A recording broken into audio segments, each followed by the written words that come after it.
about fears. Let's talk about love.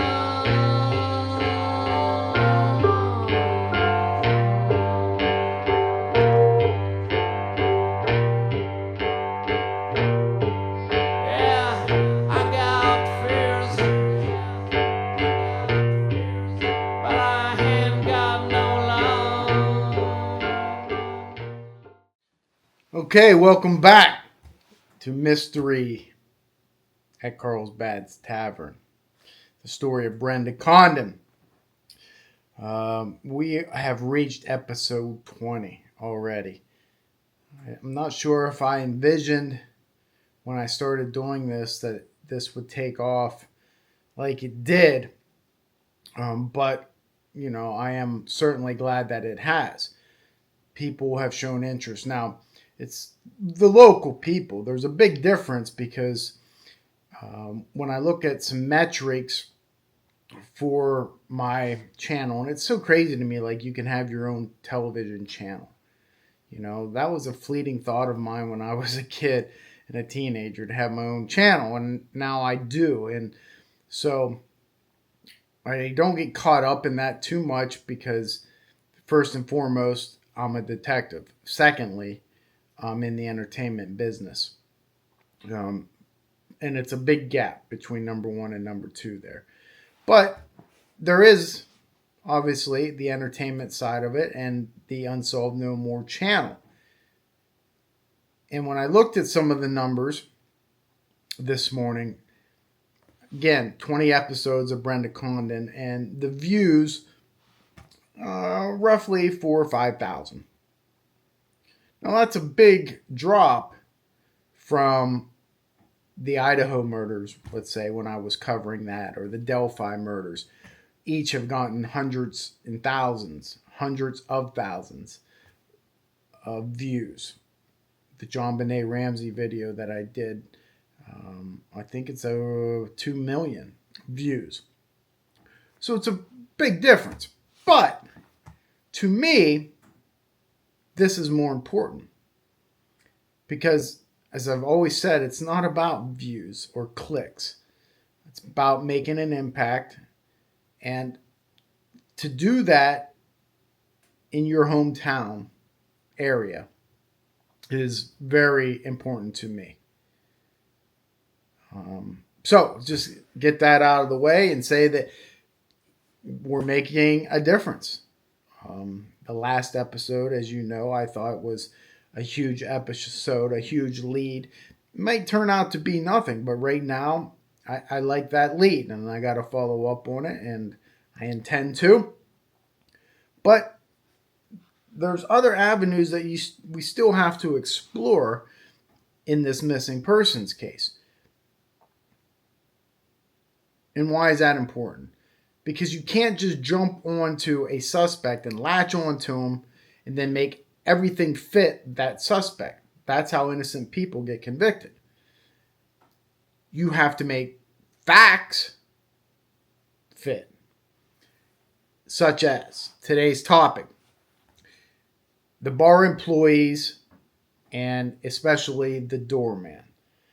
Okay, now if you remember back to Carl's interview and how he kept saying that Brenda sent the doorman home that night. And remember, he had a lot of red flags and he had a lot of things that didn't make sense. But some things that he said did make sense. Now, initially when he was saying about the doorman, I said that I felt that he was lying or misremembering that or distancing himself because I had never heard this, that Brenda sent the doorman home. And remember, we took into account the possibility that police are holding something back. But I have a hard time believing that police are doing that in this case. And that's one of the reasons why I felt Carl was being untruthful or misremembering. Yet, after yesterday's episode and interview with Betty, I now have to circle back to what Carl was saying. Okay?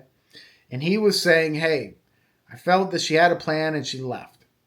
Well, why? Why do you feel that way, Carl? Because she was talking to this guy all night. And he had her interest. That fits exactly what Betty said Ron was doing to her. And remember, there's no doubt that that's Ron in the sketch. Betty puts him there by his own accord. And in addition, the sketch puts him there. Now, the problem that we run into is that the sketch, the witnesses who created the sketch stated he left at 11 o'clock p.m., right? Doesn't mean he didn't come back, okay? And it doesn't mean that they couldn't be wrong. Or it could be 100% right. He left and went home and left Brenda at the bar by herself. That's when something nefarious took place. But, again, if Carl is telling this, story, this information that he has, that she was talking to somebody all night at the end of the bar, the same way Betty described Ron, it now makes me think, maybe there's some truth to what Carl is saying. And yeah, he's shady, and he was into drugs as much as he denied it. I talked to a Bureau of Narcotics investigator from the Attorney General's office, and he confirmed that Carl was heavily involved in drugs. Using, for sure, not sure about selling. So, and he's friends with Greg. Okay, there's no doubt about that. You know, we talk about the obituary entry that Carl wrote to Greg, trying to disguise his name. I have a photograph of Carl with Greg, and I certainly, someone is like, well, you should have asked Carl about the obituary. Well, come on now. What kind of detective you think I am? I didn't get to where I am being an idiot. Of course I asked him. I just haven't told you guys yet what his response is, because I'm waiting. And he did give me a response. But back to the matter at hand. If Carl is telling the truth and he assumes that she ran away, that's a red flag to me, okay? But it doesn't mean he's guilty of anything just because it's a red flag to me. Let's make that clear. Everybody, their thought process is different in life in general. Carl's has his brain wrapped around that Brenda ran away. One, because she was talking to the guy. Two, because she sent the doorman home. That's what I want to talk about. Because I've never heard it. Nobody's ever heard it. Family hasn't heard it. That's why I say it's bullshit. However, through my diligent research and cooperation with a former employee, I believe I have found out who at least one of the doormen is. And what he told me was that all the doorman, that was a movie. You're just a doorman. What was that? 40-year-old? No, this is for, I don't remember. It's funny, it made me think of that. Anyhow, I digress. All the doormen for Carlsbad Tavern were probation officers. Okay? That's all I needed. I thought. I could figure it out. And I believe I did. The employee said there's one head doorman. And then he hired some. But the head doorman was a probation officer, and he hired 3 or 4 other probation officers. Well, I found out, I believe, who the head doorman was, and his name, ironically, is Ron. Now, don't get all crazy and think that that's the same Ron that we're talking about, because it's not. But I have probation officer Ron last name. Okay, I know who it is. But again, I'm not putting out last names because I don't want people harassed. It's simple as that. But I've had a phone call put out to Ron, and I should start distinguishing and saying Ron the doorman, or Ron the probation officer from 1991. These are the people that Carl, he couldn't come up with. Well, if there was a doorman on February 26, 1991, and Brenda Condon sent him home and said, I'm good here, I need to know who that is. And I think I do, if one was there. Ron, the probation officer. Except Ron won't get back to me. For whatever reasons. Again, that's nothing new, okay? I've had calls out to several people who, and I know they've gotten my message, that just refuse to speak with me. Could be because they don't want nothing to do with this. Could be that they don't like me. It could be because they don't have time. I don't know. But that's the way investigations work. Now, some people, I let it go. Because, okay, whatever. They don't want to talk to me. It's not that important. But there are certain things in an investigation that are very important. And this is crucial. I need to know, Ron, whether you worked that night or one of your employees that you hired who were probation officers to do the door. Were you there that Tuesday night? If you weren't, simply say no. Send me a message. Get in contact with somebody who does like me to send me the message if you don't. It's that simple. Now, more than likely, hopefully, Ron had talked to police officers back in 1991. I hope. I mean, they're working side by side. One's a probation officer and one is they're the police. I would hope that they would talk. Yeah, I worked the door there. That's a valuable source of information. Valuable.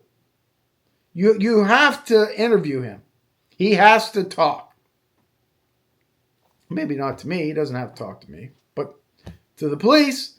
And if he didn't, I would have a big issue with it. So, with that being said, it appears that I might not be able to speak with Ron. But he had other probation officers working for him. And that's why I need you. Who were they? And have them talk to me. Because we need to determine once and for all if what Carl's saying is true.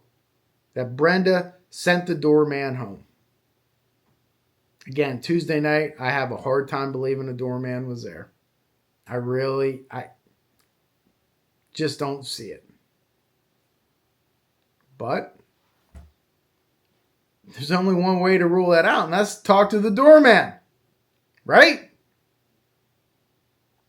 So now I have spoken to a former manager of the tavern. She has given me information about Carl, about Carl's wife that worked there, who I'm still trying to contact.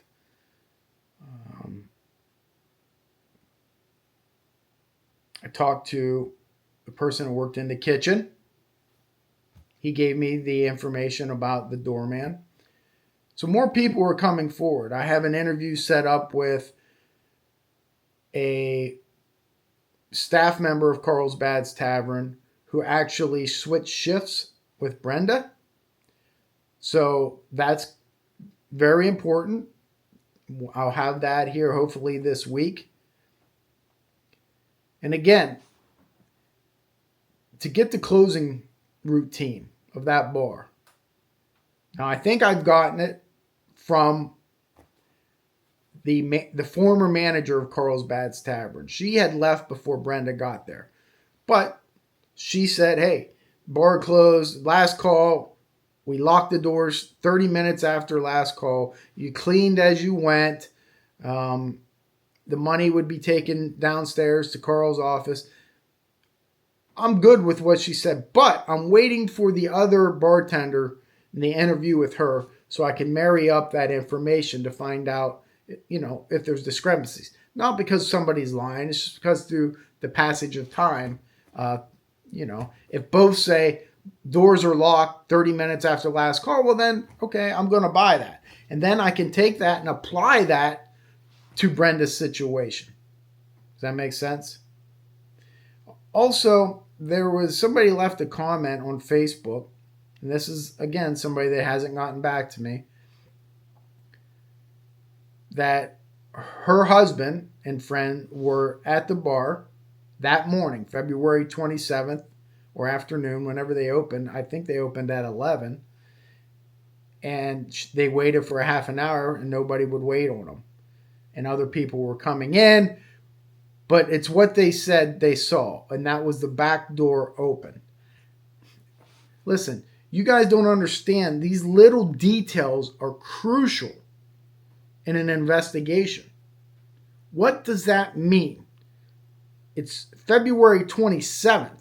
If that door is wide open, that's a problem. And somebody should have found that very odd. I don't know what you mean by found the back door open. I need to know that. Did you go back and push on the door and it's open? What type of door was it, that it was open?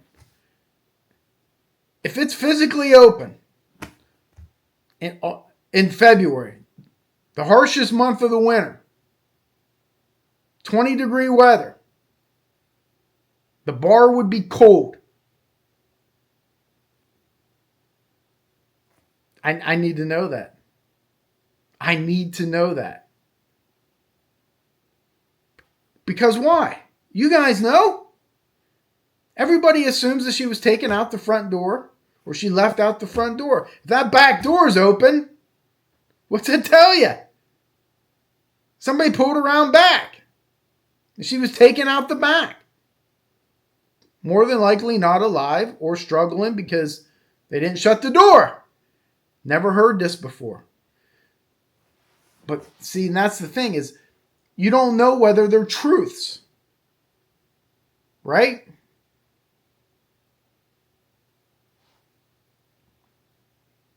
Rumors get spread. Like for instance, what we just had. Well, all four of the boys from out of town were in Carlsbad Tavern, and they left Ron there alone with Brenda. Well, that seems to be false. That wasn't the case. Part of it is truth. And there's always a little bit of truth in a rumor. And yeah, there was a truth to it. Ron was there. But the other guys weren't there, and they didn't leave him there. Right now, as far as I know. Could that be the same with this back door being open? Is it just a lie? Listen, there are idiot people out there that will just spout something just for drama, just for nonsense, just to make themselves feel important. Could that be the case? Or could this be just like the last interview with Betty, a bombshell? Because it would be. If that back door is open, but the vendor would have saw it, right? He would have noticed. He would have noticed it was cold in the bar. Something. Makes me believe that this maybe isn't true. But I can't say that for sure because the person won't get back to me. And when people don't get back to me, that's when I assume that they're lying or exaggerating. But I'd still like to know one way or another, right? So, a lot of good information lately. Very good that a bartender within, a 10-mile radius of that came forward with the information about Ron. Other people, the former manager of Carlsbad Tavern, coming forward. I wanted to start inside that bar and work my way out. Meaning, let's get the closing routine down. Let's see if there's any conflict between Brenda and anybody. That's because something happened in the bar. Regardless, whether she was killed there, whether she ran away, it's in the bar. So that's where you want to start and then work your way out.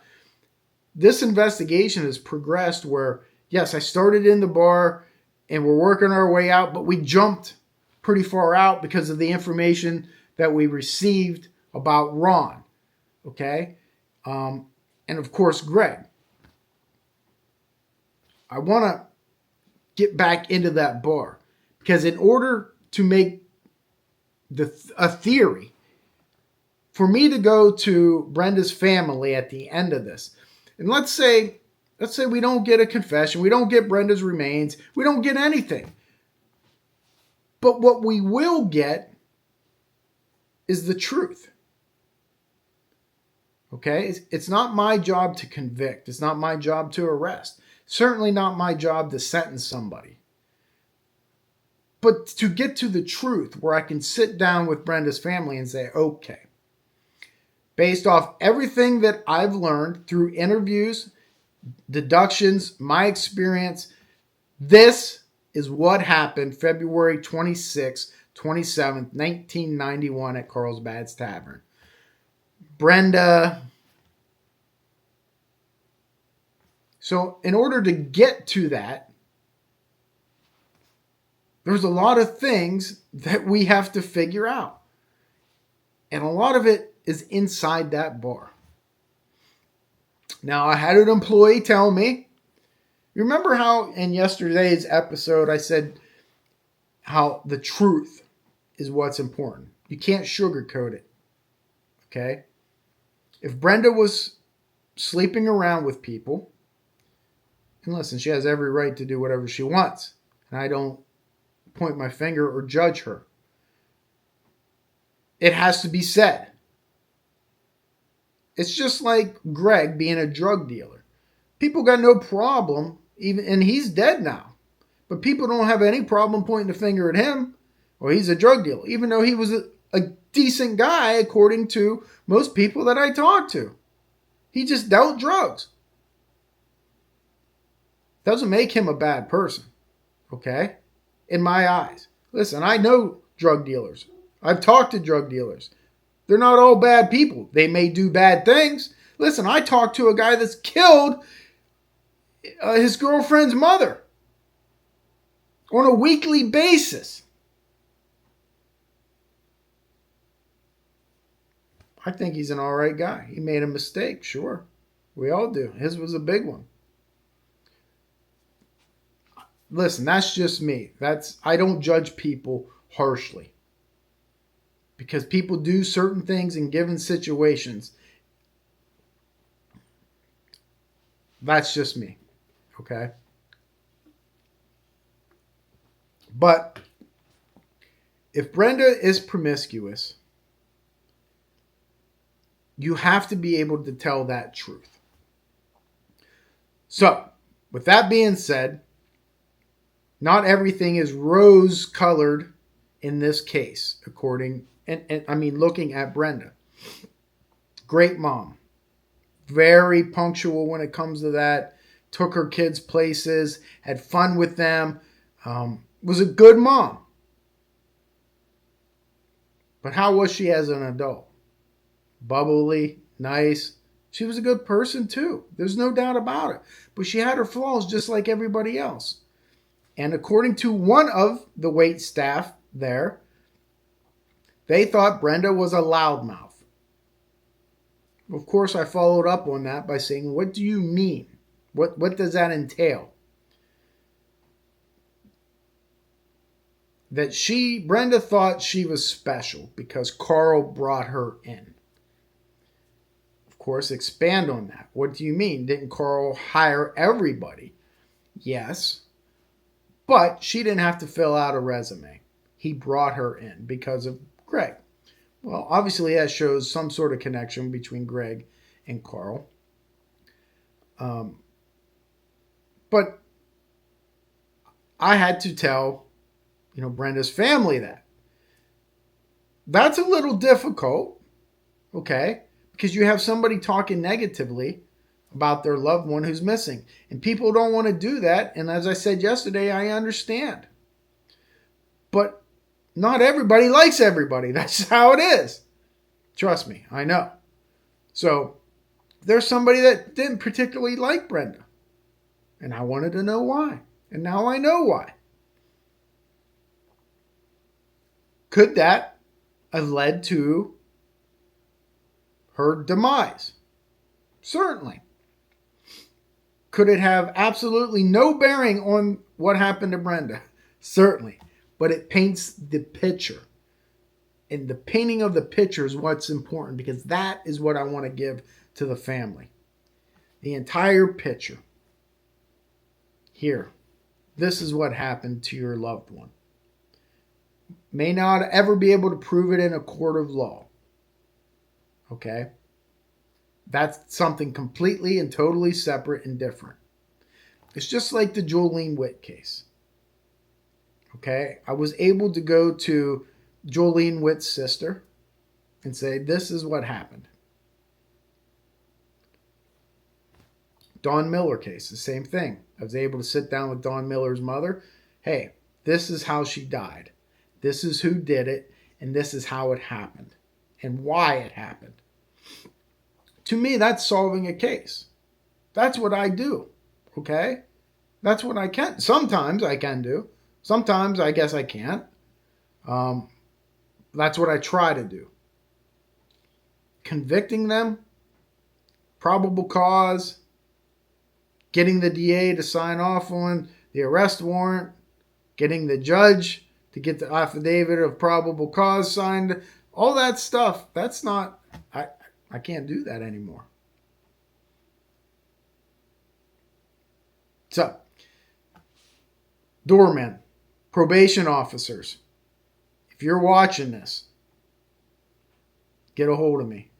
I have to know who was working. That's all you have to tell me.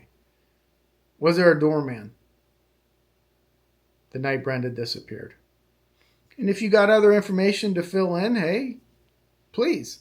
I need to know. The community needs to know these things. Because without it, there will always be questions. Right? If I don't definitively find out whether there was a doorman and Brenda sent him home that night, no matter what else I find, that is always going to be in question. So former employees, keep coming forward like you have been. Reach out to me. Again, I don't have to put your name out there or anything. This is secondary. The investigation part is what's first and foremost.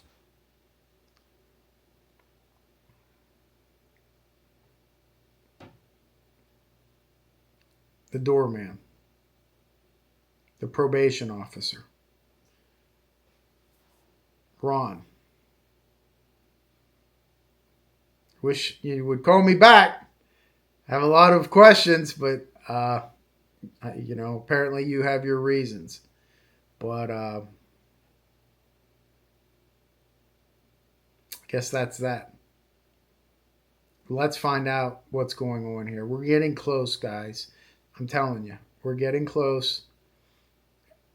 We just need more people to come forward and tell their stories, even if they find it irrelevant. I love the people that email me and say, hey, this might not be important, but blah, blah, blah. That's what it's about. Because you don't know if it's important, but it might be important to the investigator. Okay? So, if anybody knows the probation officers who were doormen at Carlsbad Tavern please let me know. With that being said, thank you all. Okay, you're making a difference in this case, and I appreciate it. I know Brenda's family appreciates it as well. And 33 years is a long time, okay? But always remember this: there is no expiration date on justice. Mains out.